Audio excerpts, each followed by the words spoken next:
This episode may contain graphic language and descriptions, nicotine use, and may not be suitable for younger audiences. Opinions expressed in this episode are of the minds and experiences of the participants and do not represent those of any other people, organizations, groups, or recovery-based fellowships that may be mentioned. We speak only for ourselves. God bless you. We love you, and we hope you hear something that helps you. Thanks for listening.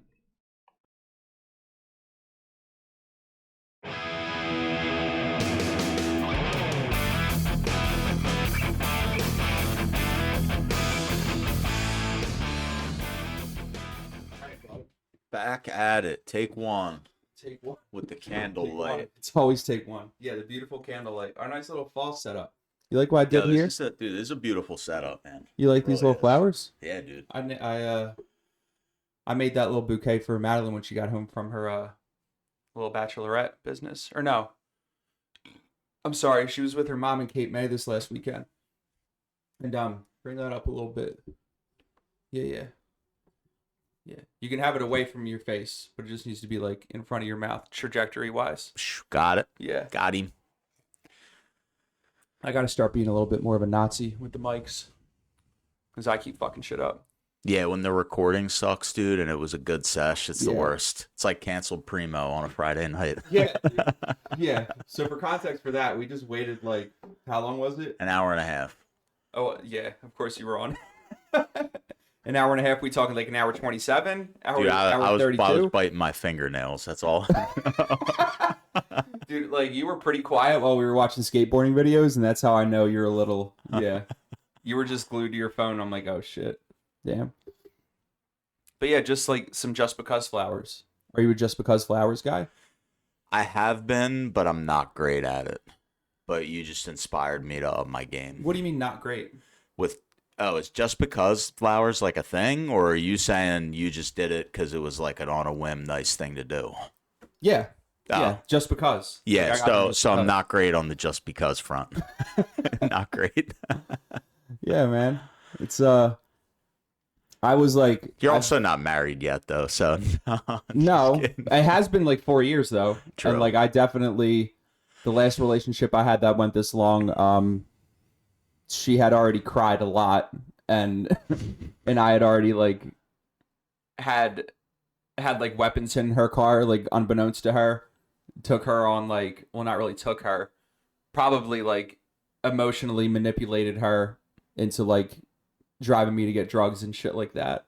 So the flowers is a nice little touch for right now. Yeah, man. Dude, turning over the new leaf, man. Yeah, we're trying. Sticking to your guns. New leaf, man. A new pedal, you could say. 4 years in, still doing Just Because, dude. You're the fucking man. What became of me? I know, right? I used to be so hard and chiseled and homeless.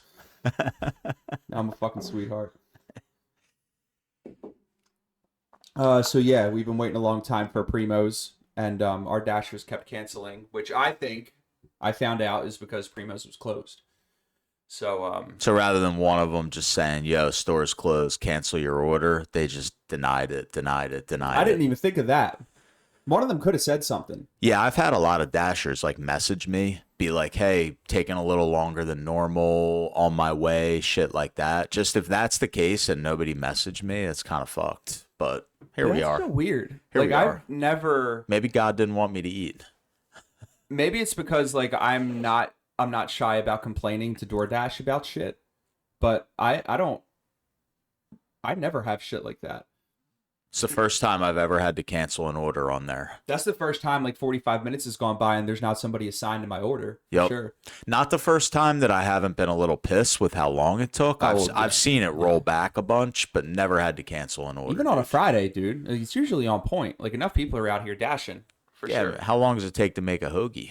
I don't think it was Primos, dude. If anything, it was like DoorDash, not like, because some store hours, if they're close enough to like their closing time, there'll be like a little caveat thing somewhere on the screen that says like accepting orders until. Yep. And it'll be like 45 minutes before closing. That wasn't the case here, but it definitely says that Primos closes at 8. And I think that was Doordash for sure. I don't think it was Primo's. Dude, if you can close at 8 on a Friday night, your business is doing decent. That's what I say. Well, yeah, I mean, Primo's people, I mean, they're fucking loyal. Primo's has their customers. I didn't even start going to Primo's like that until we moved up here, and it was like we stopped there to get our food to bring into the Phillies game. I don't know if I've discussed this with you about bringing food into the Phillies game. So like Madeline found on Reddit that you can bring in a what is it, like a quarter gallon like freezer Ziploc bag, and I think kind of whatever you can fit in it. The consensus on the Reddit thread seemed to be that if you brought just like a wrapped sandwich, a bag of chips, and a soda, you could just walk right in. And so for the last 3 Phillies games that we were at, that's what we did. We would stop at Primo's. I would get like a Primo size hoagie, squeeze it in there. I mean, I got that cutlet sandwich, which is just fucking incredible, especially with that like bruschetta on it. Is fucking amazing. Fire, dude. Yeah. Nice spread on top. Oh, yeah. It's insane. It's insane. And the sharp provolone just like overtones everything. It's great. That's good to know, though, for the sandwich bag. See, I knew you could bring a hoagie. I just didn't know you could bring, like, soda or chips. Yeah. I thought you could only bring in bottled water. Yeah, so anything you put else. all that, and I thought the same thing. And then you put that, and then, like, I bite, like, a little tiny hole in the bag of chips to, like, squeeze all the air out. So then it becomes, like, easier to pack. Okay. I learned that trick because I used to eat all of my chips crushed. Like, I would crush all of my chips and then just, like, pour them out of the bag. I never used to eat them, like, in solid pieces. And then you get an unopened soda, Pepsi Zero. I'm a Pepsi Zero guy. And, yeah, put them on that bag, and then you just kind of walk right in. It's fucking crazy, dude. Yeah, I got to admit something to you, man. You're going to be thrilled. I'm excited. So I have been eating out more than normal.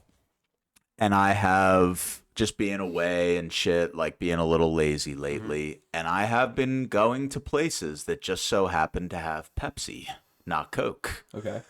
And I'm just going to tell you, Pepsi is better than Coke. Oh, shit. Dude, a cold fountain Pepsi is fire. My man, Pepsi onions. I never wanted to admit it, dude. I've been Coke strong for years. Yes, dude. It's the new generation of cola. The newer generation of cola is Pepsi. I think. I'm pretty sure Pepsi's younger than Coke. But yeah, dude. I mean, I love it so much I make it in my kitchen. On the Soda Smart, right? Is that what it's called? Soda Stream. Soda Stream, yeah. I have a fresh bottle over there. I just wanted water for this because I feel like I'm already a little dehydrated, especially from all the coffee. Waiting up trying to get food. Bastards. Yeah. So it is like 8:40 at night. So yeah, we got sidetracked with the whole food thing. We didn't really settle down on what we were gonna do. Our last episode was like a steps 4 and 5 type thing. Before that, we did steps 1, 2, and 3. We still have the second parts. Well, more like the what happened and what it's like now portions of like both of our stories. But the last one of 4 or 5 was also kind of short. So, I mean, whatever we figure out now is just what I'll put in the title. So it doesn't really matter if we figure it out now. Okay. But what are you feeling more?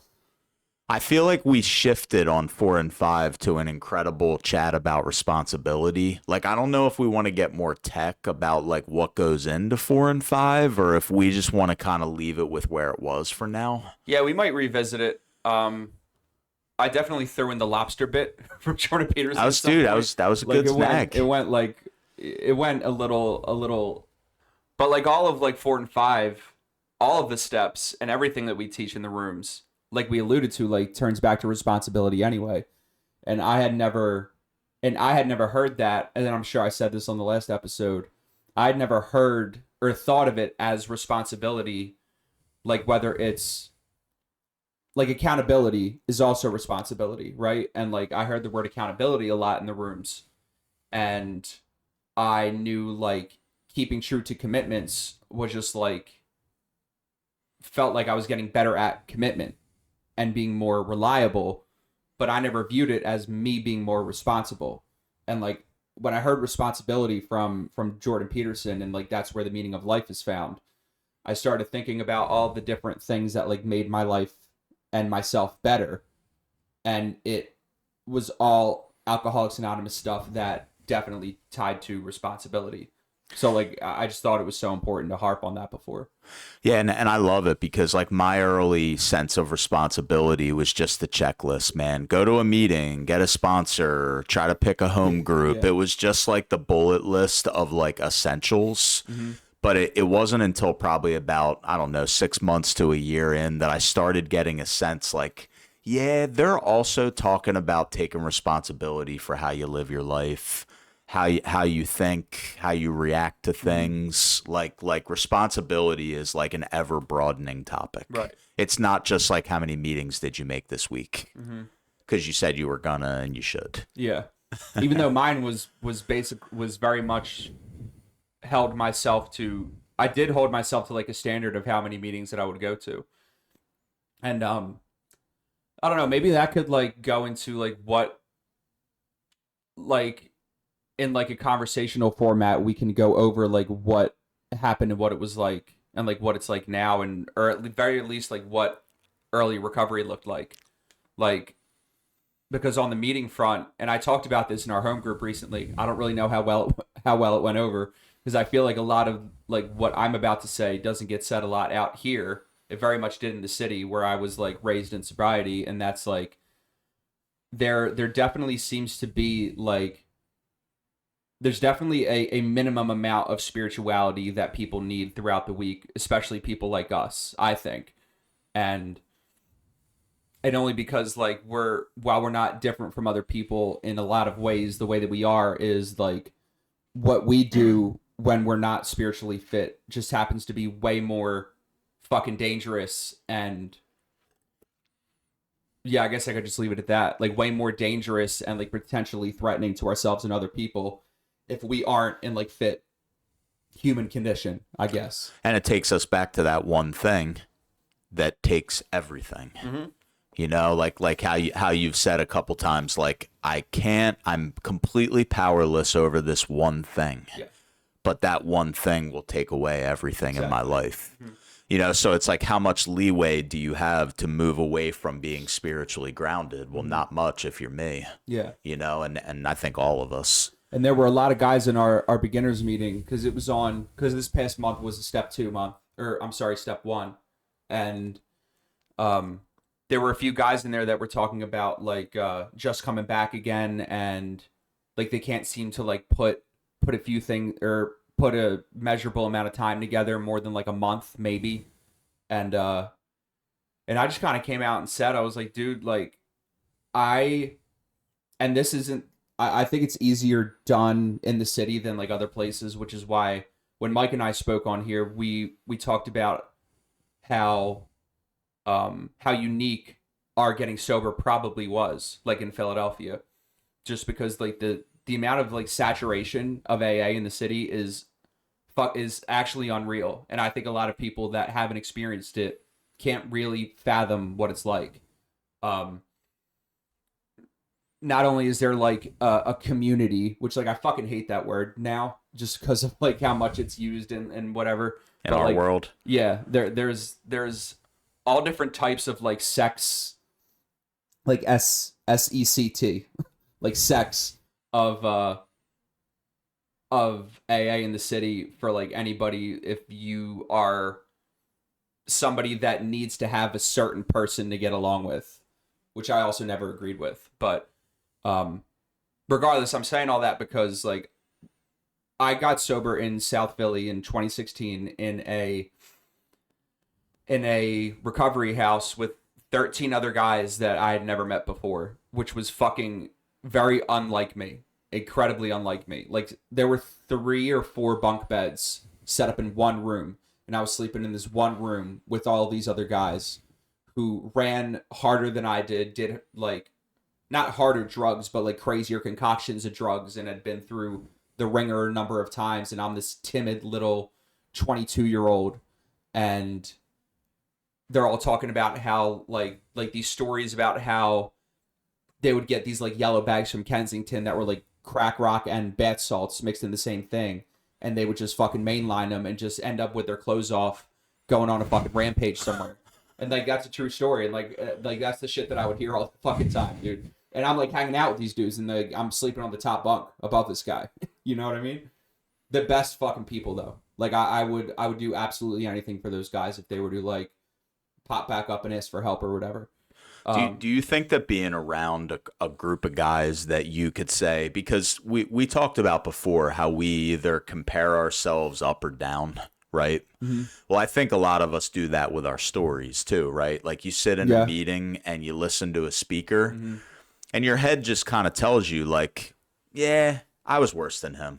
Yeah. Or like, I was kind of better. I didn't go as low as he did or she did. Right? Especially early on, like the ego is super active. Yup. It's gotta find like some kind of a judgment on like the device or the methods, not the way people feel. Like that's later. Mm-hmm. I think we evolve into that later where it's like, you look different than me or from a different neighborhood, did different shit, but we feel the exact same way, so we're good. Yeah. Like you're my tribe. Yeah. Right. But do you feel like being around those guys had like a positive impact on you in some way? Yeah. No, absolutely. Because like while I think so one guy, and the age groups were like super, like the range was huge. Like I was always the baby in the house, and I think the next guy up from me was maybe like 6 or 7 years older than me. Maybe I could be wrong on that. If any of them are listening to this, like they'll probably correct me. But there's only one of the older guys.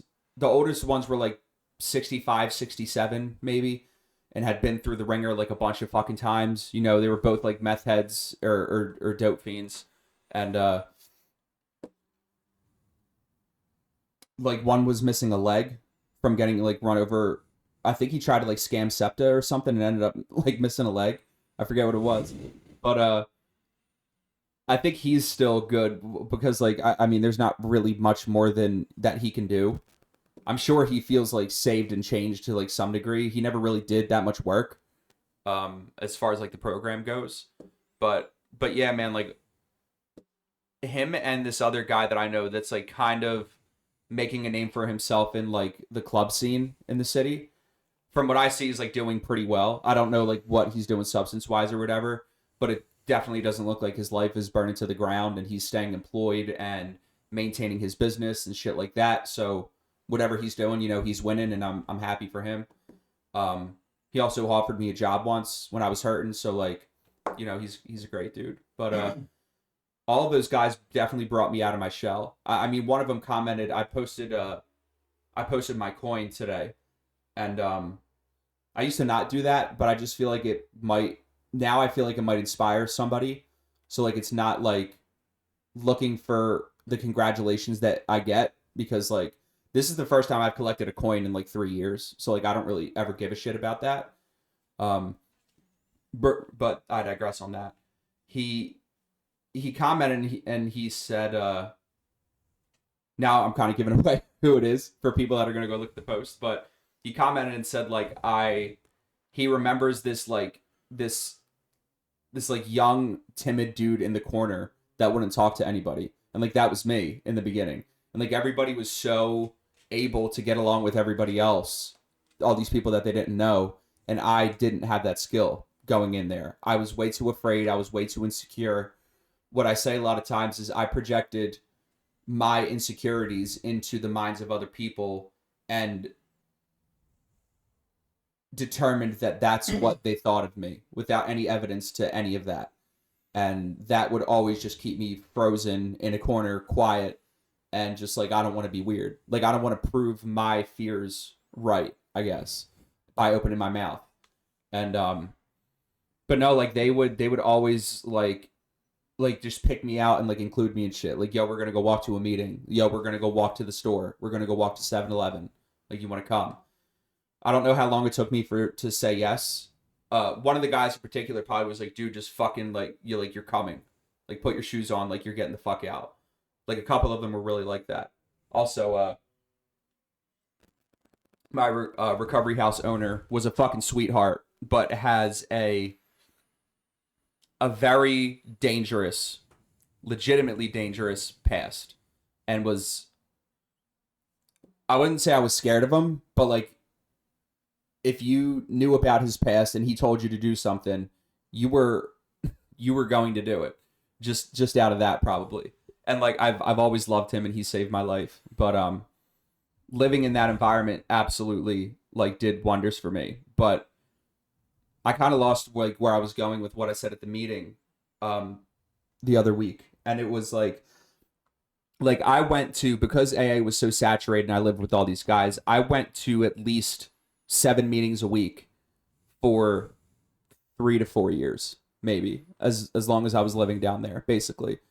Until like a little bit after I moved out of the house, and then I started like getting complacent and like resorting to my old ways of thinking and dealing with shit. But and I was just saying, like going to 1 meeting a week, and like maybe talking to your sponsor like that same day. Like, okay, every Wednesday comes around, and then you talk to your sponsor, you go to your meeting, and then there's nothing else the rest of the week. I would never have made it. I just would never have made it. And that's just me. And I know, like, our saying in South Philly among like my little group and like other people that were as spiritual minded as Mike and I, would say like, if I'm doing less than like 3 meetings a week, like there's something probably wrong. And I still hold true to that today. I mean, I'll go to like one random one, and then I have the Monday night one around the corner from here, and then I have a home group on Wednesdays. And it's just like, if you leave your freshly sober mind that much time to run without any other spiritual intervention, I mean, it's no fucking wonder, dude. You're white knuckling it for probably like 5 days out of the week. Like, I don't blame you for drinking again. You know what I mean? But like, I feel like I don't hear that a lot out here, is like you got to go to meetings, dude. Like, you got to go to meetings. You got to do the work. Absolutely 100%. You need all of the fucking program. You need the whole entire goddamn thing. And maybe I don't diversify like where I go enough out here. Oh, there's a fight. Sorry. Hockey fights always like divert my attention. Yeah. Like, maybe I don't like hear enough different messages out here, but in the city, like it's like, yo, you go to meetings, and then there are some people that just do that. I don't recommend that. And then there's other people that are like, go to meetings, do the work, get a home group, take a commitment, like make a fucking pot of coffee, do the H&Is, you know what I mean? And like, go help others, do your step work, all that shit. Like, having your life completely at first, like early on, having your life completely dedicated to AA as much as you can is like pushed in the city a lot. And that's the environment that I was raised in. And like, that's why like one of my speakers bailed for like Malvern last week. And 2 months ago, like one of my speakers bailed for RCA. Like, I just got to go there and do it myself. You know what I mean? I can't not show up. And if I don't go to a meeting like all fucking week, I'm still in my head. I just got an 8-year coin. I'm still in my fucking head if I don't go to a meeting all week. And I don't think that's because like I'm not on spiritual ground or anything. I think it's because like connection is just that important. And like you can only inspire yourself so much, I think. And you need that like constant like reintegration and recontact with like-minded people. So yeah, man, in the meeting I was just like, dude, and I get people getting sober now or later on in life. Like, not everybody was a 22-year-old homeless heroin addict that didn't have any responsibilities, right? Like, that was me. And I was able to go to South Philly group 2 times a day and then walk to like 18th and Wolf at like the kitchen table meeting, and like go to 10th and Carpenter and 19th and Walnut and like all these different places. And like, and some people can't, but that doesn't mean you don't have free time that could be allocated to the program. You just might not want to, right? And like, I think that's what gets a lot of people. It's just like, I don't want to, or like, I don't feel like doing too much. Dude, I don't feel like doing half the shit that I still fucking have to do. Dude, I feel like for the all right, so you and I working in treatment centers, right, for some years. I used to hear this word balance a lot that would come out of the therapists. And I don't in any way want to trash therapists. Like I love and I've learned a No, lot they're from just therapists. yeah. They're just trained different, right? Yeah, yeah. But I used to hear this word balance told to people who had about 10 days sober. And I'm a firm believer that for the first year of recovery, I don't really even want to put time on it, dude, but for a while, the word balance needs to leave your vocabulary. That's fair. And the reason I kind of passed that along is because I was a guy in my last rehab who shared about balance all the time, so much that it annoyed people. Where I got it, I don't fucking know. Bounce Right? beam Nick. Yeah, yeah. And a tech walked up to me after a group and said, dude, I really want you to take that word and erase it from your vocabulary because you will never find it. I promise you that.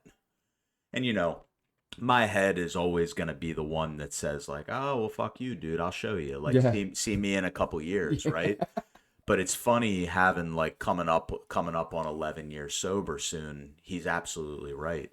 And like going back to early recovery, like, I've thought a lot about like, and I know we all do, like, especially when we get into sponsorship, right, and really get an opportunity to help people. Like, dude, what really sticks? Like, what makes the difference? We've all had that fucking thought. Yeah. Because like, I have my experience, you have your experience, but I've talked to you enough to know that like you realize that every experience is individual within the rooms, right?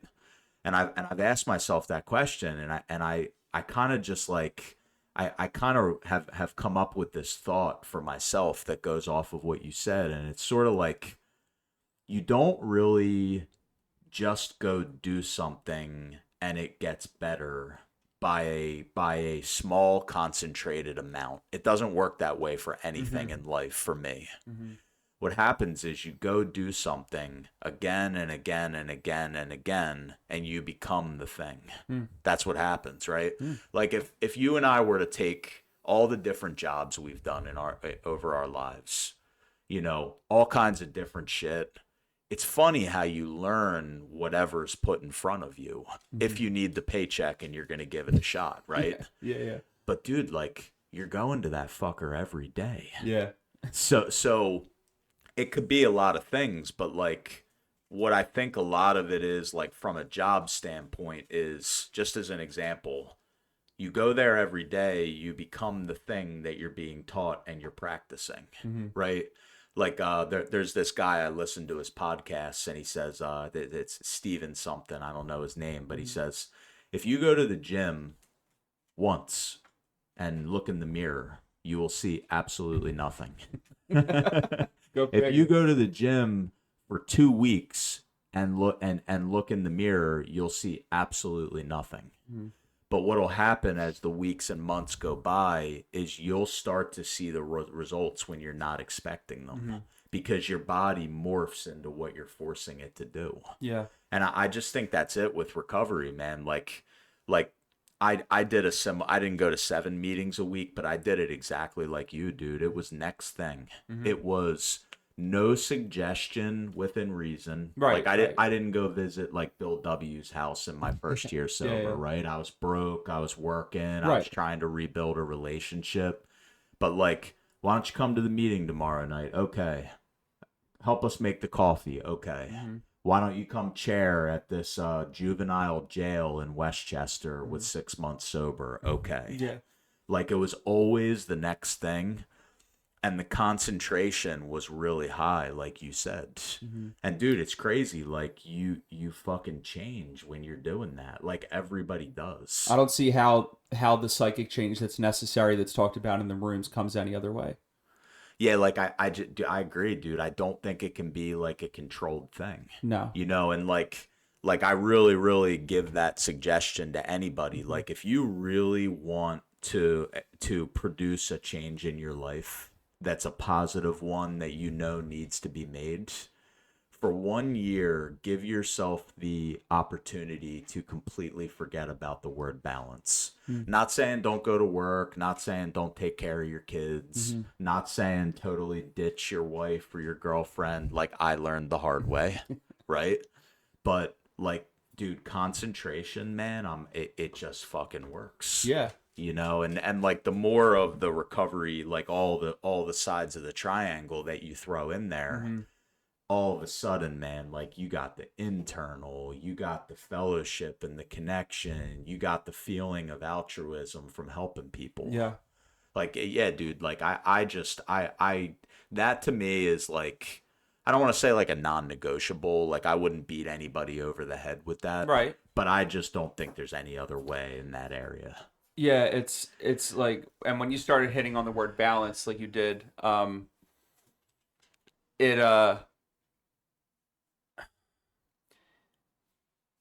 it brought me back to, God, I'm trying really hard to not lose my train of thought on this. Like what the fuck do I know about balance? Or like I don't know I don't do anything in moderation, right? Except maybe like trying to stay sober was maybe in like moderation. Like every so often maybe I would try to not be a piece of shit and like put poison in my body. But like other than that, like I didn't know what the fuck I don't know what balancing anything looked like. Like all of a sudden I'm going to know how to balance? Like what? Like when I came in, I don't know anything about balancing a fucking checkbook for sure. I don't know how to like balance my lust with like respect for women. I don't know how to like balance boundaries. I don't know how to balance like anything. And I don't even know if any of that made sense, but like I don't get how a balance is going to be figured out by somebody that doesn't know how to balance the thing that's fucking bad for them. Like how can you balance like, and I also don't, I mean, I agree where like if somebody would say like too much of anything is bad, right? Like even too much of good things is bad. But, and the way that I look at it is like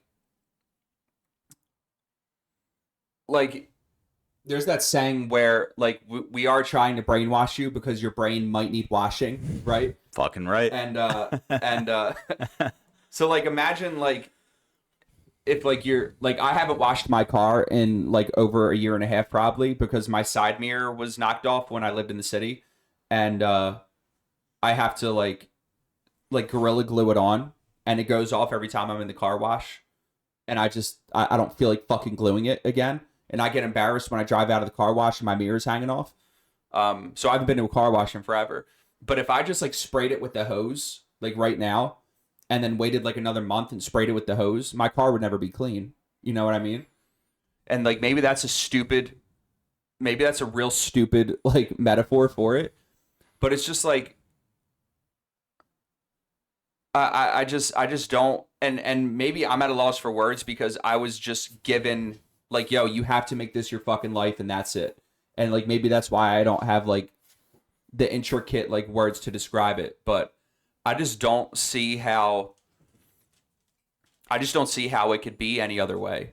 And again, like maybe that's just because I was brought up in it the way that I was. But like yeah, the word balance, dude, is like what the fuck, like what do I know about balancing anything early on? There's just one more thing, like this I heard this really like this really powerful thing once that like made me think differently about like taking my ideas for things. And like I'm not going to go out and ask a heroin addict like financial advice. And I'm not going to go out and ask like an alcoholic about like what I should do with my about my girlfriend or fiance or wife, or if I should take this job or not, or what I should do about my future. But like by default, by following my own undisciplined bad ideas that are very, very much misdirected, which I might not know that early in sobriety, but that's exactly what I'm doing. And like I was just talking about this in Malvern, like during the commitment last weekend, and like you at that point, if you're trying to just balance your life with what you think you need, you are taking recovery advice from, you can just go down the way. You know what I mean?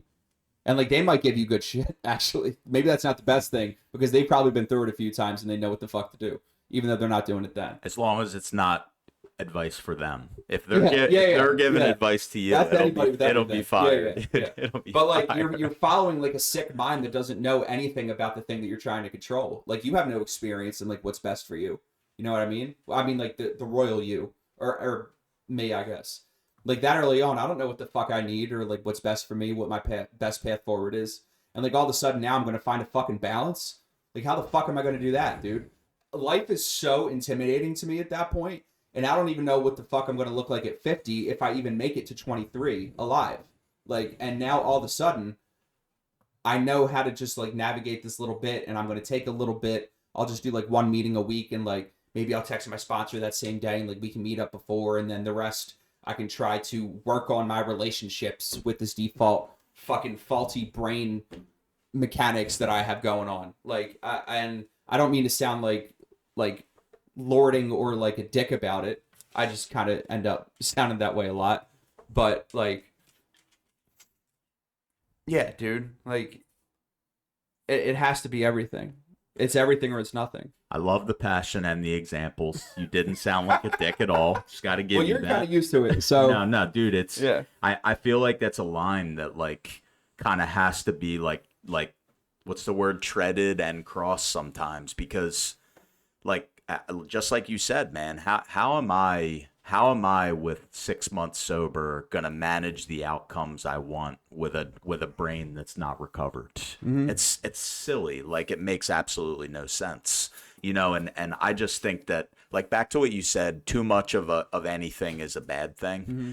All right, so groupthink circles Mm-hmm. of all kinds. I noticed this thing that happens. I've noticed it for years because like you described yourself, I kind of still am the weird, timid kid. I put on I can be. Yeah. I put on a smile, and my social skills are way better than they used to be, but it's not easy for me. You know, like as a kind of introverted overthinker type dude, it's not easy for Dude, me. it still Right? it took me 4 months to talk to these people at work, and now they're probably annoyed at me. And that's with every new job. It takes me so long to get used to people. So what happens to me at work, it's funny you say that, is I say hello to everybody, but I cross the threshold of where too long has gone by, and it is now obvious that I don't know your name.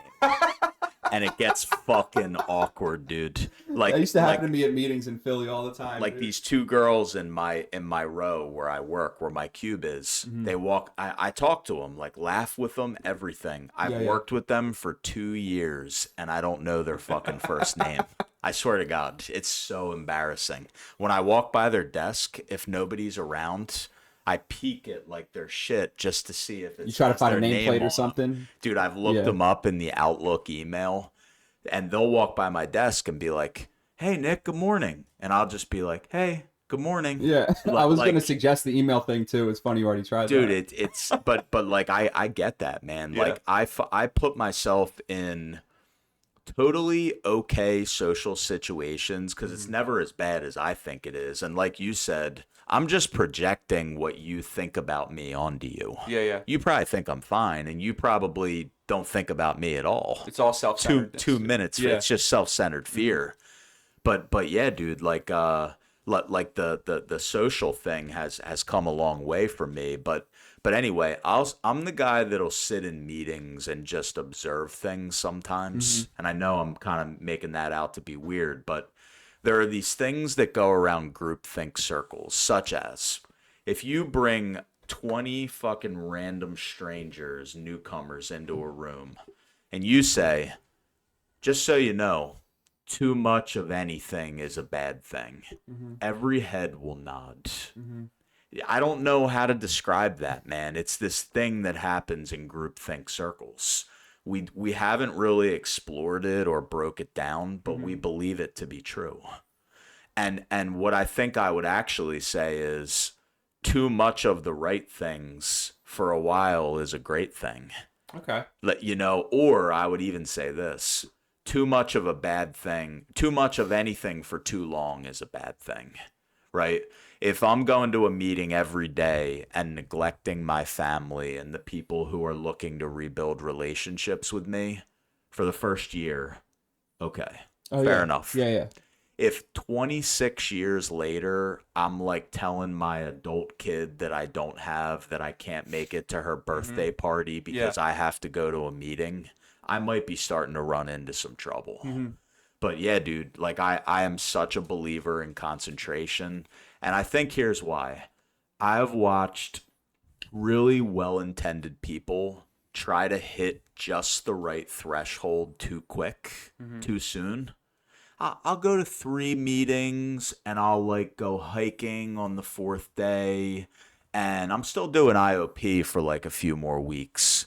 Almost all of them fail. Yeah. And what I think it is, man, is it's sad to watch because I see in their eyes that they want it, but they're not crossing that concentration level where like it really starts to fucking click. You know. Pause. But yo, back to the my question to you about the people that you were around in early recovery that brought you out of your shell. Yeah.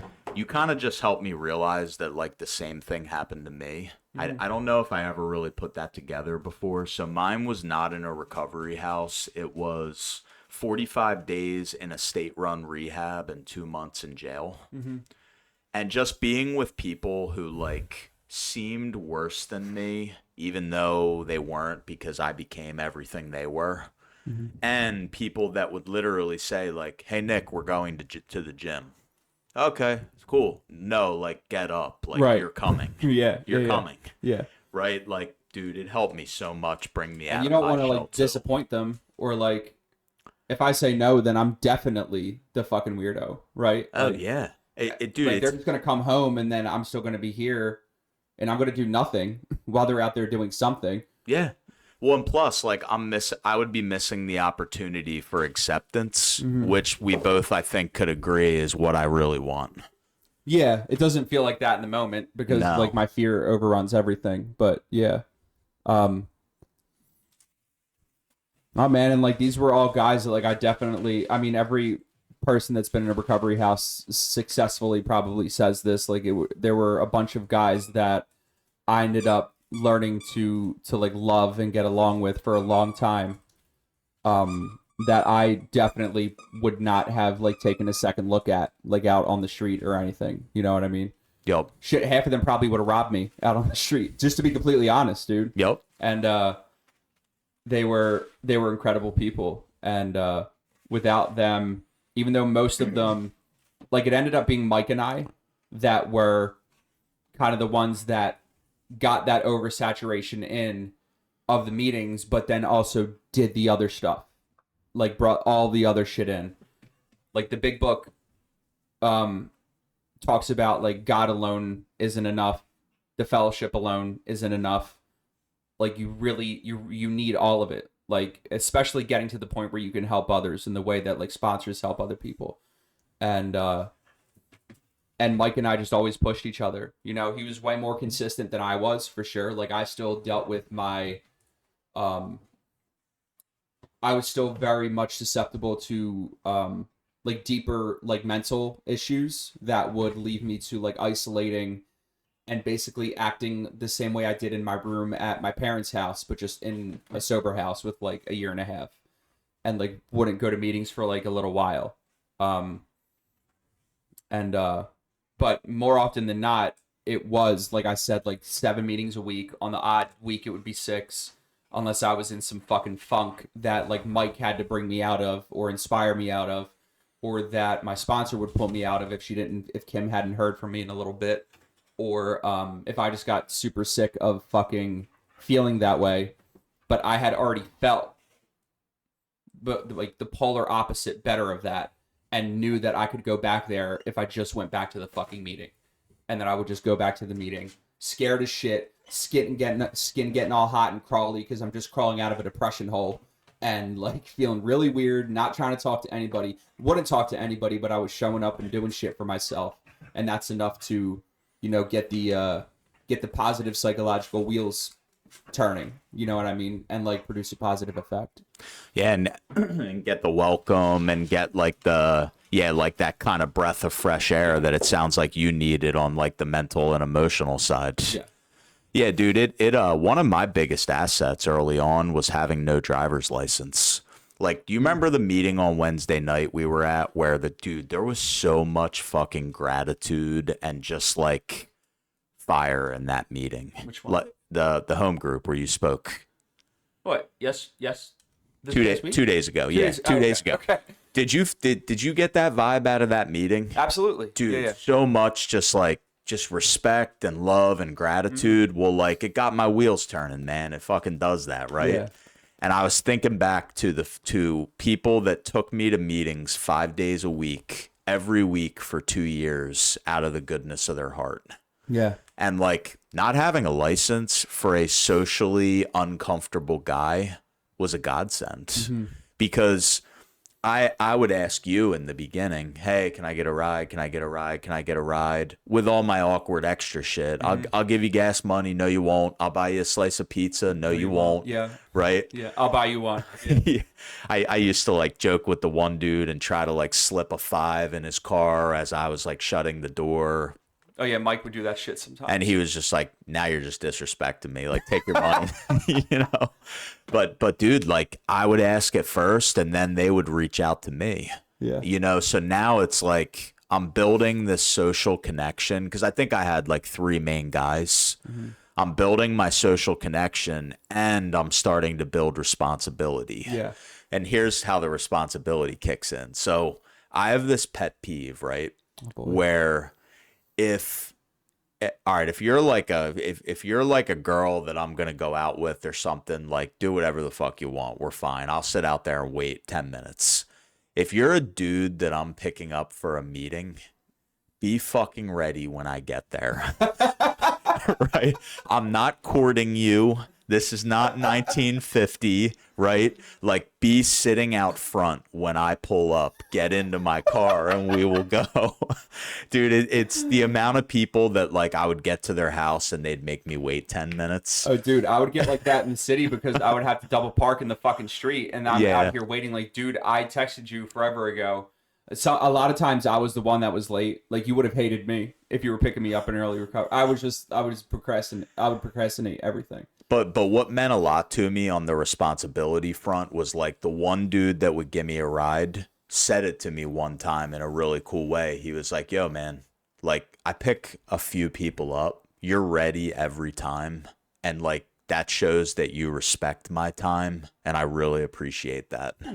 And that, like, dude, that got the responsibility, like dial turned up a little bit. Positive reinforcement goes a long way, especially just because that's something that, like, not a lot of people would say. I think that makes it more impactful. Yeah. Dude, it's so funny. I'm about to give like a really shot out like drug story. So like there was this guy that I had a dope delivery dealer at one point, which was a fucking godsend, dude. Oh my god, this guy. But he was not a victim of drug dealer time. He was on point. Holy shit. He was on point. And one time... I didn't know they existed. Yeah, dude, one time... And, dude, I was so fucking flabbergasted. And one day, after copping or whatever, for whatever reason, I felt the need to compliment this man. I didn't know his first name. I didn't even have a nickname for him. I just had his phone number saved as whatever in my phone, right? There was no name on it or whatever. It was just a number I got from somebody else. And then I kind of, like, figured out the phone number so I didn't have to go through them anymore. You know, that whole thing. And he was like, yo, man, like I really appreciate that. And he was like, yo, man, like nobody ever says that to me. Like, it's so fucking weird. It's so fucking weird. I was like, yo, dude, we've never talked about anything except for like amounts of like dope and dollars. But like, bro, like you're actually, when you say 5 minutes, or like you ever get the line like, yo, I'm turning the corner now, or like, yo, I'm looking right at you, and then still fucking 30 minutes goes by, and like you're like, dude, I thought you were looking at me. Yeah. Dude. My house is on the corner. You're not turning the corner. I'm on the corner. You know what I mean? And I'm just picturing you like just thanking this guy, just like, in It was like over text message. in like a nerdy way that I would like you know, hey man, I just want to say like your punctuality is really great. But that's what it was, and then he helped me out, just like tacked on a few extra bags for like the next 3 times we met or whatever. The complimenting thing is like the only relevance part to like to what you were saying, but it just jogged my memory, and I like throwing that out there. It's really funny. Oh shit, yeah, dude, I got myself sidetracked. But and I think there's a lot of layers to see, like my experience was more so like because I was living with all those guys, right? And while I didn't have a driver's license, again, like living in the city, like you're probably in walking distance to a meeting wherever you live in South Philly. Whether it's like, God, like they change the name of the fucking neighborhoods all the time. Like New Bold, I think they just recently like named like 6 years ago, maybe like 5. I could be tripping about that, but I'd never heard about New Bold until like I saw it on like Apple Maps one time. I was like, what the fuck is this? Whether it's in Grays Ferry, Queens Village, the Italian Market, you know what I mean? Lower Moyamensing, like any of those neighborhoods, like you're in walking distance to a meeting. It might be 25-minute walk, but you can walk there. A 25-minute walk is still like a 15-minute fucking drive in the city anyway. So like, what's the difference? But like with doing all that kind of stuff, like not only, fuck, I had a point here. Not only do you like, do you get initially like have that obstacle that you're overcoming within you, which is social anxiety, right? And all of that fear and everything that's tied to that. But then it turns into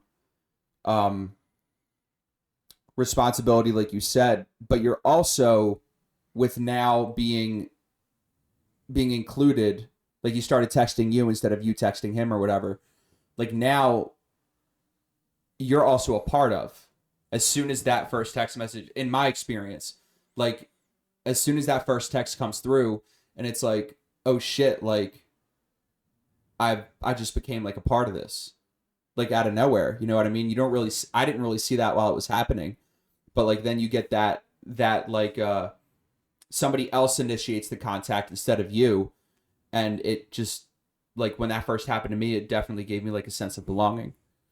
Dude, it literally like pulled me out of my shell fast, man. Yeah. And really like I it kind of just opened everything up for me because sure. on what you were just saying, like, you know how when we're at meetings and shit and someone speaks, like at anniversary meeting, let's say you have 3 people up there and everybody will say like, hey man, you really create like you're an important piece of this meeting. Mm-hmm. And like the cynical me used to just think that we say that because we want to be nice. But dude, it's so fucking true. It is. Like every single individual personality in a recovery circle is so important. Like when we start in the beginners meeting, if we start, like the readings start, or like whoever's chairing says like, okay, we're going to get started, and somebody that's usually there is not there, I start thinking like, I almost start thinking, and like I'm kind of just realizing this, of like, no offense to anybody else, but like this might be like not as inspiring of a meeting without their message there. You know what I'm saying? Mm-hmm. And like there's a few guys that are like in the beginners meetings back there that like my brain just does that when they're not there. Or like I don't get to like shoot the shit with them afterwards or whatever. Yeah. It's crazy. The thermostats and the thermometers. Is that what that is? So I heard this guy say once, in all social interaction with all kinds of people, every person is either a thermostat or a thermometer. Some people go in as a thermometer and just kind of measure the temperature of the room. Okay. Right? They don't add a ton, maybe because they don't let themselves. The thermostats change the temperature in the entire room. Okay. With their personality and just their energy, man. I believe that. Like 3 people back there in that beginners meeting that bring the comic relief or like the fire will change the whole thing. I don't know if I like the class clown label of the beginners meeting. I'm just joking. But like, it's yeah. kind of funny for you though, man, because like you know, it is a good balance to have, like where you can hit people deep and get people thinking about their life, but also help them lighten up at the same time. I think you should be able to laugh about anything serious because, like, if no matter how serious something is, you still can't fucking change it. And like, I'm not going to get super dark on examples or anything, but like, things a lot, just like anything else that like you're willing to accept, even things that you're not willing to accept or you think are unfair that are happening to you, or maybe like states of being that you're currently dealing with in said meeting are like not a laughing matter, or addiction and like alcoholism isn't a laughing matter. But like, if like I didn't get sober to be fucking miserable and like just pitch fucking black and dark all the time, like, you know what I mean? Like I would be dead right now if I came into the rooms and that's all I encountered. Like, what kept me in the rooms, I truly believe, was like, one thing that kept me in the rooms, I truly believe, was the hope that I saw and the genuine laughter and enjoyment that other people seem to have in their lives with each other in these broken down church basements. And like, they came from where I came from, and they were somehow able to find humor again, which I thought I would lose. Like, I thought I would lose joy and like genuine laughter and smiles and all of that when my medicine was taken away, because that was the only time I could enjoy anything. That was the only time I felt a genuine smile, because all of my defects and all of my guilt and shame and all of that shit was on the back burner temporarily, right, while I was under the influence. And all of these people hadn't been under the influence in X amount of years, days, months, weeks, whatever. And they had that enjoyment again. You know what I mean? It wasn't like it almost invalidated my expectation of my life being over by being sober. You know what I mean? Like, it just lightened everything. And like, I do genuinely say a lot of times, like, my humor can be like a defense mechanism, and I just resort to that because it's just like what I do. But yeah, I mean, I try to make light of as much as I can while remaining like appropriate. And like being the temperature, trying to be the temperature while being the thermostat, I guess, to like speak to your metaphor. But dude, it's just like, you can't take shit too seriously, man. And I genuinely believe like you have to be serious about recovery. But if you spend the whole time just thinking like, if you spend that whole time, especially in early recovery, racking your brain about, like, it sounds kind of backwards, but how serious all of it is, I genuinely think it's counterproductive.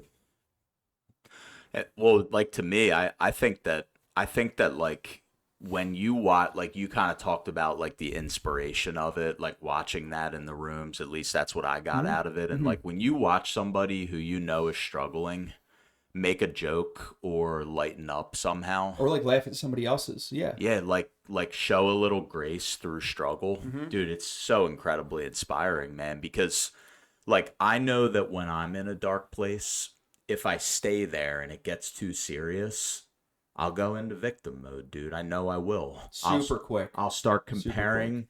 Everybody I talk to will have it better than me. Yeah. Everybody I talk to will have some advantage or favor or luck or something that made their life currently better than mine. You know, and like I know how quickly it happens, but if I can just like crack a joke or someone offers one, all of a sudden it's this tiny little blip on like the whole entire radar again. Yeah, dude, it's fun. It is wild, dude, though. I love that you said that.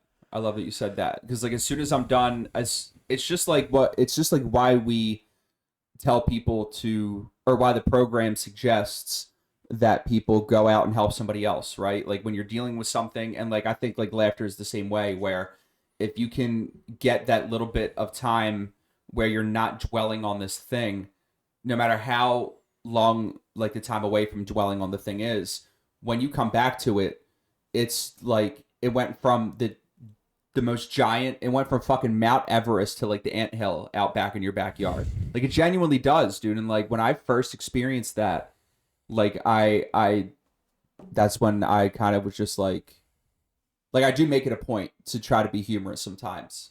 And like that's kind of what's behind that. But and I mean, I don't know where to segue from there, but So real quick. Yeah. I'm sorry. Hold your train. No, of thought if you no. were- Do your thing. I didn't have a train of thought. Do you think? Do you think that that thing you just talked about right there, that we do, right? We both kind of hit on. Do you think that's why so many of us get the blessing of being able to be grateful for our struggles? Because like through that process of lightening up and allowing it to be put into perspective, you're actually able later on to look at the challenge as like, yo, I'm pretty grateful that happened to me. Like that's exactly that. Maybe not like tomorrow or next week, but at some point, I needed that to get where I was trying to go. Yeah, absolutely. Like whether like I said, it was like a comic relief that I stumbled upon or brought upon myself, or whether it was like doing something that the program told me to do. And I don't know if they meant to do it this way, but like psychologically it seems to fucking work. And I genuinely think like that's something that you cannot be convinced of unless you try it. Like if I go out there and tell somebody that's struggling all the time at our home group, like dude, if you or anybody in early recovery, right? Like I was the same way. I know you're dealing with this thing and you're dwelling a lot about it and it's very serious for you. But how about maybe it's not that big of a deal. One, I'm already offended, right? If somebody's telling me that. I'm already like, fuck you. I'm not listening to the rest of the things you're saying. And maybe it's not that big of a deal and you can have better clarity on it. Again, it's just like I've been thinking about this forever. I don't get how I can get more clear on this. This is the way my brain works. And do it by not thinking about it. What? Excuse me? Yeah. Like, what did you just say? I can think better about it by not thinking about it? Like, what the fuck does that mean, dude? How do I do that? Is Yeah. that a Jedi mind trick? Yeah, like, how do I not think about it? Like, this is My whole serious, fucking dude. world right now. Yeah, are you kidding me? This Tinder chick is gonna leave me, and she's perfect. Like, I can't stop thinking about it. And no, but like that's one of like the many things in the program that I tried to intellectualize into not making sense. Honestly, like a lot of the shit that I suggest and a lot of the things the program suggest just follow like something that I've only been able to label as like a spiritual law of like cause and effect, I guess. I don't really know any other way to put it. Maybe somebody like really smart one day will be able to articulate it and like write out a fucking like Bible-esque text about it or something. I mean, the Bible already speaks to that in like these weird, really like out there stories, which is why people like I don't think really take to it. But like it's that thing where you're not really going to believe in it until you experience it. Like I didn't realize what people were really trying to show me by suggesting like, yo, if you're this bothered by something, like go make a pot of coffee. You know what I mean? Go take a commitment. Like try to help somebody that you see throughout your day, or text somebody or call somebody from the rooms or something. And I'm like, dude, like talking about the problem isn't it. And, but when I would do these things for whatever reason, like when I like meeting up with sponsees, like if I was dealing with something, I was like, bro, I really can't like fucking take meeting up with this sponsee right now. You know what I mean? Like not one sponsee in particular, just any of them at any point. There would be times where I'm just like, dude, I can't fucking focus on this. Like I got all this stuff going on, seemingly like I have all these problems that are just like, again, astonishingly difficult to solve for whatever reason, because I haven't properly applied spirituality to them. And then I would go and do this work, and then 10 minutes in hindsight, I find myself completely ingrained into whatever we're talking about physically in that moment. And then I'm brought back to it afterwards, and I leave that place, wherever the fuck we are, just like, oh shit. With an answer. I'm a little bit lighter, man. Dude, like, yo, like I used to have the exact same experience with a sponsee, right? And usually at the time that I can recall where this would go on, it was when like maybe like my wife and I were having problems, and I've thought up the best fucking answers. We've duked it out. Everything I try to say goes south. I'm just like hurting her, and now I'm angry, and I'm like shooting like insults at her, not cursing at her, which is how I co-sign my behavior, right? But like I've tried everything and I've failed. Yeah. Every good idea I came up with in self mode has failed. Go figure. And and exactly like you said, dude, I go and I just sit down with a guy, and he's maybe going over like a fourth Against step. your own will, basically. Which Yes. is important. Like Yeah. last fucking thing I ever want to do. You drive yourself there with yourself in the passenger seat, kicking and screaming, or in a car seat in the back, kicking the back of your fucking seat like a kid on an airplane. Yep. It's like, dude, we're upset. Don't do this. Yep. But you do it anyway. Yeah, and it's totally against your will, nothing to offer, imposter, this is a total waste of time. Mm-hmm. And within like 10 minutes to a half hour, all of a sudden, I can literally, I don't know how to say it, man. I have the sanity I've been looking for. You're just not in that mode anymore. Well, and like, and here's the it's- crazy thing, It's like so wild. you're not, I'm not in that mode, but like it's almost like this you ever play a video game where like you so badly want to go to a certain part of the game but it's locked and you can't get in, right? I'm surprised you're the one with the video game reference. Yeah, it's almost like But yeah, I know a what you're part talking of about. my thinking is now unlocked. Okay. And in my example, I go back and I'm talking to Lauren, and I have the sanity to just say something fucking human and genuine. Yeah. Hey, I see where you were coming from, and I was wrong, and like I'll really try harder. All of a sudden, Boom. you're a little bit more humble. Yeah, like there's nothing intellectual about that. No. Hey, I think I got this wrong, and I'll try harder. Mhm. I apologize if I caused you any harm. Yeah. That's not that intellectual. Bam. But it, Done. dude, it's like it's in the moment of self. I do not have that sane capability. Yeah. Yeah. And like, but like I said, man, like, and that's like, it's a very extravagant sounding thing. And like, I think Mike and I alluded to this on his episode where we would sit in the back of meetings, and our then home group, which was at 10th and Carpenter, I think they've since moved to 12th and Carpenter.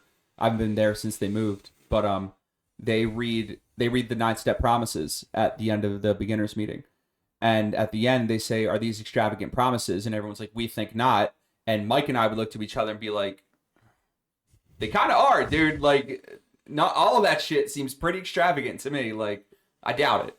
And, but not only are the promises true, but like all of these other seemingly fucking asinine actions that will end up being answers to your spiritual state and mental state problems sound very, very extravagant. And I mean, I think it's like it's important to point that out because I felt like nobody else was really seeing it that way, but just because they had experienced it so much. But in my mind, I'm like, bro, like that sounds far-fetched. I can't really buy into that. And it's like doing it anyway, right? Which is like everything else in the program. But it's, and I think like that's one of the things that keeps a lot of people coming back or keeps a lot of people from staying around long enough for the miracle to happen, right? Which is like, in my experience, I've spoken to a lot of people that end up encountering situations to which they think are unique enough to where the program doesn't apply, or that the answer just doesn't seem to be the answer, or the answer is something that might get them to the answer.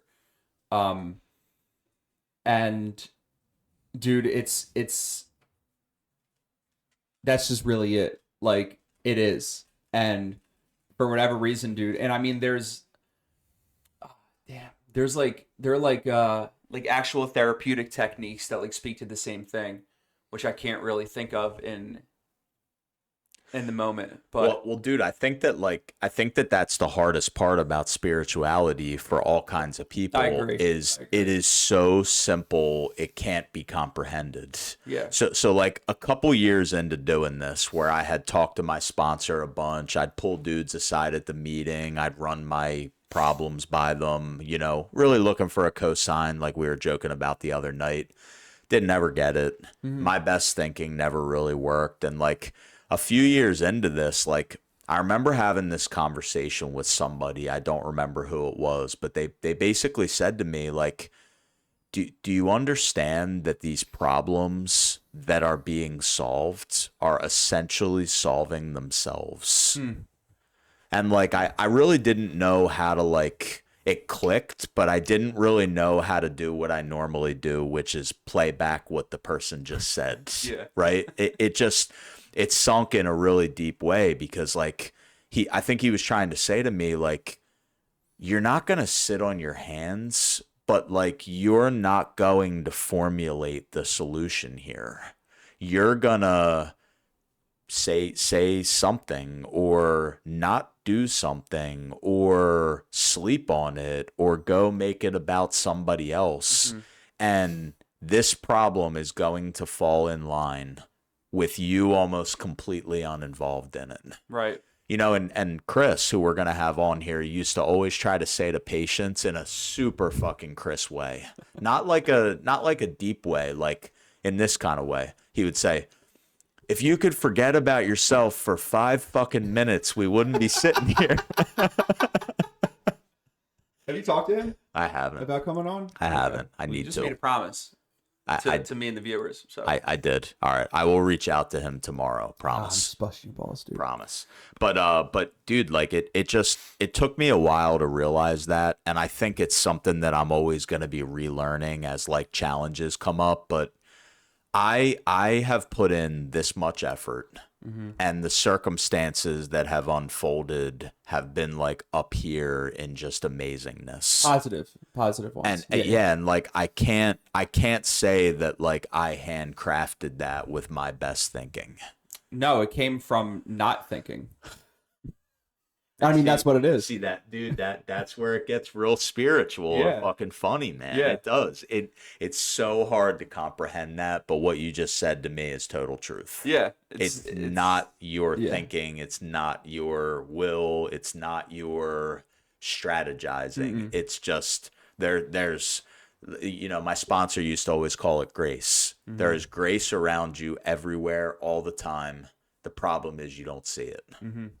And I can't even say anything else. Dude, it gives me goosebumps, because like the amount of times in beautiful ways I've realized this, it's fucked up.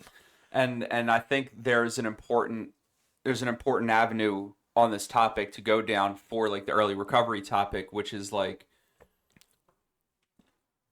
commitments mean something different to me now than they used to.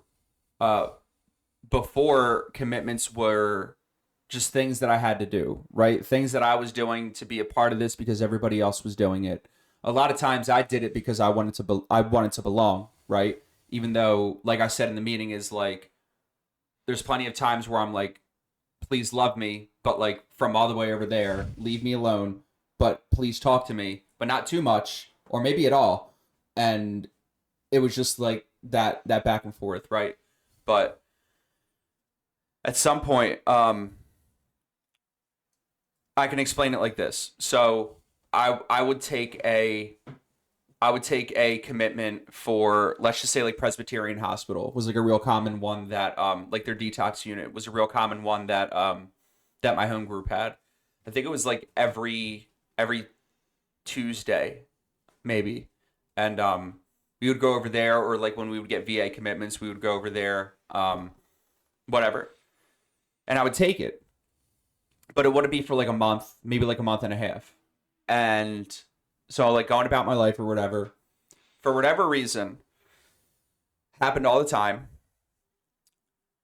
I would end up acquiring something that would weigh on me heavily, mentally and spiritually, between then and the time of the commitment, between the time I took it and the time of the commitment. And lo and behold, it's it's Monday at work, and I am just kind of pissy because of whatever I'm dealing with that I'm not willing to like apply the program to, and or something that I'm just struggling with applying the program to. Excuse me. And then I remember. Let me just check on what she's chewing on. Oh yeah. What you got over here, Reeves? Is it a mouse or something? Is that like a cat toy? Yeah. Oh yeah, she's fine. She's all right? Yeah. There you go. Go ahead, Reeves. Yeah, whatever keeps her happy. Nick's dog Reba is here, by the way. Her and Ollie are neutered lovers. I wonder how frustrating that must be for them. Or maybe it's not, you know what I mean? No consequences. But well, she might actually be trying to eat it though.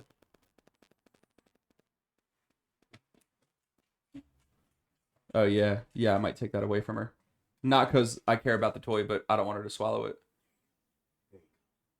Oh yeah, she's got a fixation now. Yeah, it's whatever. I don't care about the shot, dude. Yeah, it's okay. I have a bird dressed up as a pumpkin in here. But like taking these commitments always ended up arriving at a point where it was like the last thing I fucking needed, dude. You know, even though I took it a month ago, for whatever reason, like what I call God, like presented me with challenges right around the time of the fucking commitment all the time. Not every time, but most of the time. Just the most inconvenient time for this fucking thing to take place. And then I would go there and what we just talked about would happen. And like, but before I'm like, man, I took this shit a month ago and why couldn't I have dealt with this? Like, why didn't this pop up like 3 weeks ago? You know what I mean? Or the day after I took the commitment. Like it just happened to fall around the time of the commitment. And whether it was H&I or making coffee or like having like a business meeting or a speaking commitment at another meeting or whatever, dude, meeting with the sponsee, these things always seemed to pop up. Plans that I would make ahead of time or text messages that I would get, you know what I mean? All of these things would happen when I was currently actively struggling with something. And I think that I just think that has to be said because like it then you go through it anyway and then your fucking problems, you know what I mean? What it is, right sized, a lot smaller, easier to deal with. Maybe you don't deal with it at all, which is usually the answer for a lot of things. And like I think that's so important to mention to somebody in early sobriety because like it's not just doing these commitments because you should or because they make you feel better. It's because sometimes they can pop up at the right fucking moments. A lot of times for me, because I used to do them a lot in the city. And like I would be AA busy all the fucking time. And these things would always pop up when I was dealing with something and I needed that. I needed that like that obstacle to jump over or that opportunity to get outside of myself. And that to me is almost like God doing for me what I couldn't do for myself, right? Is like whatever spiritual plane that I was living on. And like this, I'm not the only one this happens to. I'm sure this happens to you. I know it's happened to, I don't know, damn near everybody that I used to talk to in Philly about it at least. These things pop up when you need them most. And that has become another, not like I'm not thinking in my brain like, oh, I might need this. I might need help on December 17th, so I'm going to take that speaking commitment. Like, that's not what I think. But knowing that I get enough out of it anyway, and like if I'm going through something around that time, like I know that'll get me out of it, even though I'll fucking hate that I have to do it when I get there. Like, it just happens so often. Things just fall in place that way. And is another extravagant thing, but that's another reason why commitments are such a big thing because you don't know what you're going to be dealing with in a week or in a month, and you don't know if you're going to be able to trust yourself to do the right thing about it. But if you make this commitment, and you better fucking follow through on it, I'm just saying that, like you better fucking do it. It's like past you and God are like helping you get through whatever future problem that you're going to have to go through, and it's a beautiful fucking thing. I don't know if you have any experiences with that or not. honestly, like from beginning to end of what you said, man, like I'll add this. Not only is there always some bullshit going on at the time, there's something that night that I really want to watch or do. The Sixers will be playing like a team. I really like them, like watching them play. Dude, I'm so like when it comes to sports, like I had to miss like the Flyers win like a 7-5 game to go to that fucking Malvern meeting. I Yeah. had my jersey on. I was sitting here just like, Dude, it's biblical. It's like It is. like there's some shit going on and a sacrifice to be made. That's the other part of it. An Yeah, yeah. immediate sacrifice to be made, right? But no, dude, like I can relate to every word, man. Like I think it was really important for me because like I got into the rooms at 28 and I don't think I'm the littlest bit unique with this, but I can look at you and tell you I had absolutely positively no ability to cope, handle, or get through anything in my entire life. There is not one thing in my entire life up to 28, 29 years old that I handled with grace. just used and drank about it. I used, I drank, I lied, I made excuses, I fought, I ran. Usually I didn't fist fight unless it was my brother earlier in life, but Or you maybe know. unless you already have painkillers in you, so you can't feel it.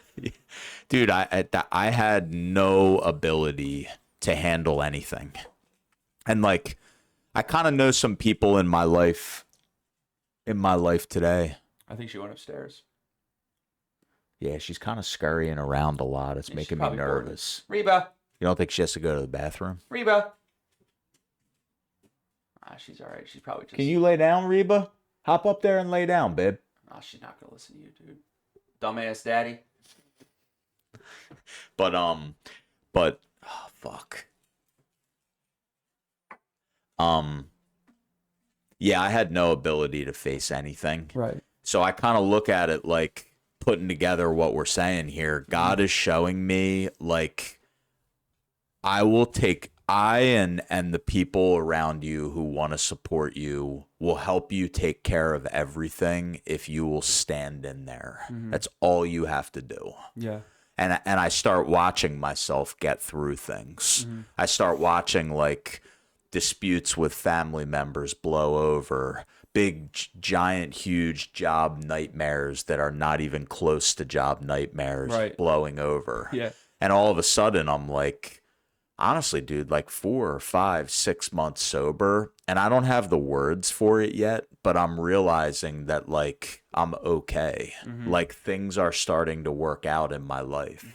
And like I guess that would be my biggest advice to anybody, and we say this so much in our circle, is like if you just hang in there and don't make it worse and just like try to help somebody else in the process, like it absolutely will pass. Yeah, for sure. But dude, that's my lesson, man, is just that I have literally like had this experience. Like if you asked me to speak tomorrow, next week, I would wake up on that day dreadful, man. Fuck, I gotta go there and I don't want to, and I don't like speaking, and I've done this so many times. Can I do something different? And I would get something out of it Every time. dude. Cool. And I just think that it's like the most spiritual thing in the world. Absolutely. You want to pause to take the dogs out? Sure. Okay. Who do you want to win this? It was hard fought, man. I don't really have a dog in this fight, but like Tampa Bay, even after getting rid of, I think they got rid of Sergachev in like a trade with Utah during the draft, and the Wild have just like kind of come out swinging this year. Nobody really expected them to. Like we had to score 7 goals to beat them at home, like last weekend, I think. What's the Flyers' record? I think the 4-6-1, maybe, after 11 games. Now I gotta check what the Sixers are. Well, it took a little bit to get going. They looked very disjointed to start, which is like, I'm only using that word because that's what all the press has been using to describe them. It's offsides. It's got to be offsides. I don't even know. Yeah. Sixers are 1-3. I don't do the b-ball. Not a b-ball guy.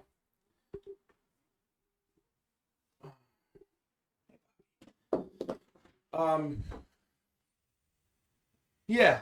So we'll probably thanks to Doordash, our viewers also have to be fucked a little bit. Yeah. Even though we had like a good pace going, we might have to TBD this.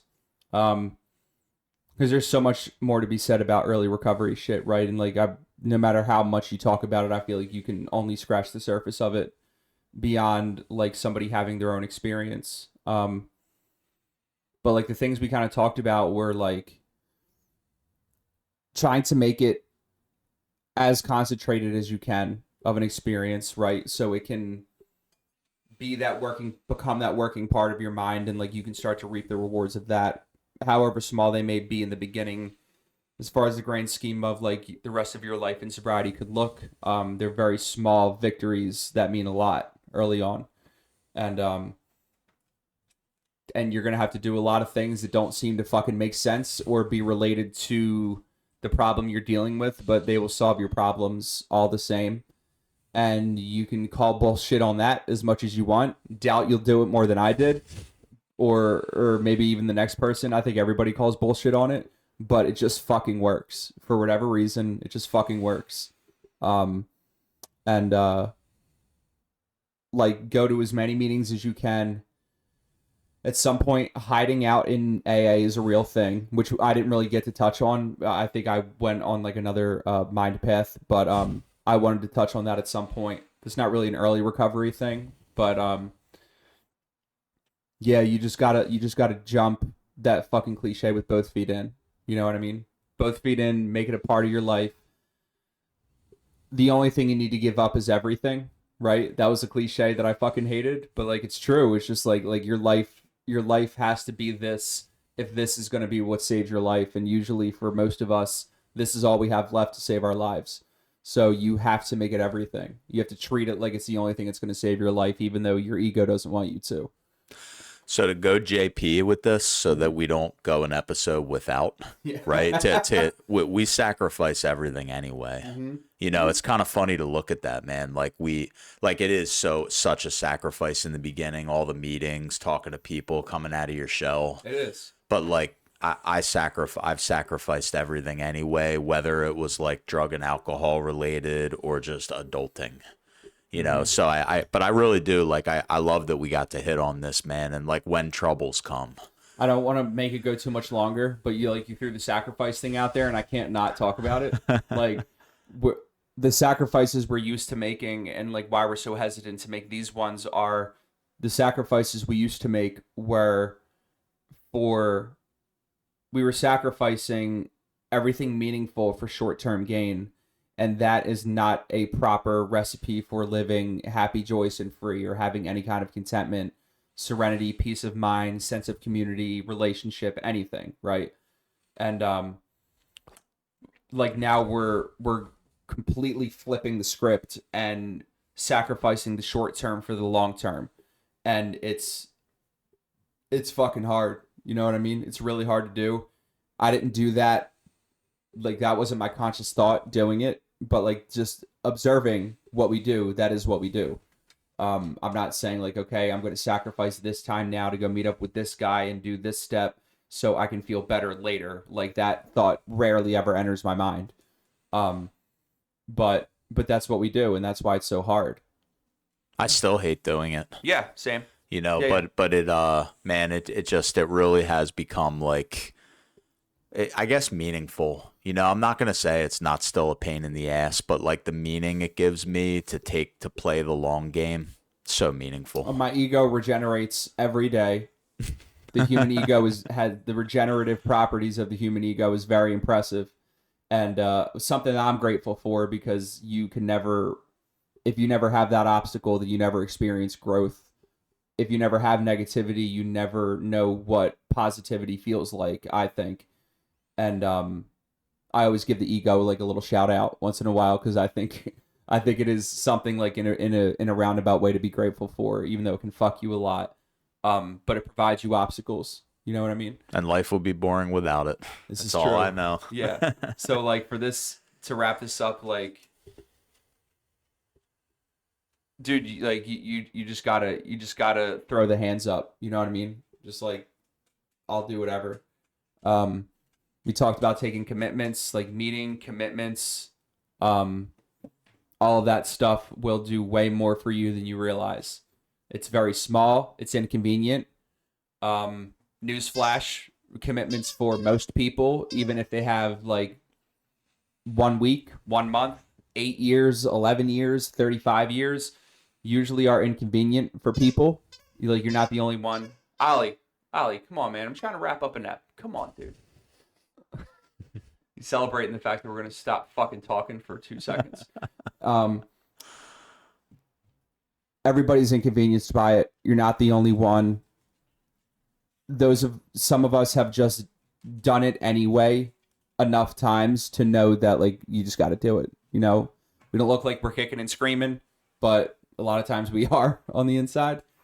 And get in there, meetings, step work, which we didn't really get to cover too much, getting into that super early on. And we'll keep building on this whole early recovery thing because I think it's a really important pathway to go down. I love it, dude. And just remember, to anyone who's listening, right? Balance is great, but in the beginning might not be the best way to go. Yeah. I'm not a therapist, a doctor. I have no letters next to my name, but I've watched a lot of people come through like you have. And yeah, man, balance is maybe worry about balance later. Yeah. You will figure out your own balance if you're honest enough with yourself. Like, just start doing it as much as you can. Maybe it works itself out. You know what I mean? Maybe you need correction on a balance from other people. I don't know. But, like, my balance worked itself out just by getting in there and just doing shit. You know what I mean? You know how I know that's true? What? What? The flowers? Only a balanced dude would do that. I'm so jealous, man. I'm up in my game. Thank you for that. It's just like the occasional hunch and inspiration, which gradually becomes a working part of the mind, right? This, being a good partner, gradually becomes a working part of the mind, right? Like sometimes you slip up, but these things are just occasional hunches and inspirations, and like it's like, yeah, why not? That's all it is. Love it, You know bud. what I mean? Yeah. You got anything else? Nah, Cool. man. I don't know. We went a week without uploading or recording rather, and I've been saying that I might do a live stream or something. The first time it didn't work out. I'm not gonna promise it again. It'll just happen at some point, I guess. And you will be gone. You will not be here next weekend, right? Yes. You'll be at the convention, The thing convention. or whatever. And then you and I will be gone the next And then 2 we'll have the weekends. bachelor thing the following weekend, and then my wedding's that next weekend, and then I'm in Colorado the weekend after that. So we're going to have to weekday it probably. Yeah, probably. Or maybe I'll just get with like a bunch of people and film a bunch of episodes in advance. I don't know. I'll figure it out. You guys might have to bear without us for a while. You know, maybe that's when World War III starts. You know, when Peeling Onions goes 3 weeks without an episode. No, I doubt it.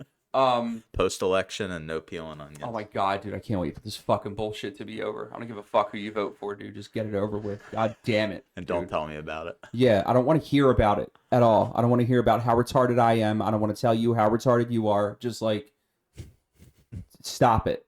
Fucking stop it. Can we get back to the pleasantry of just letting people be who they are?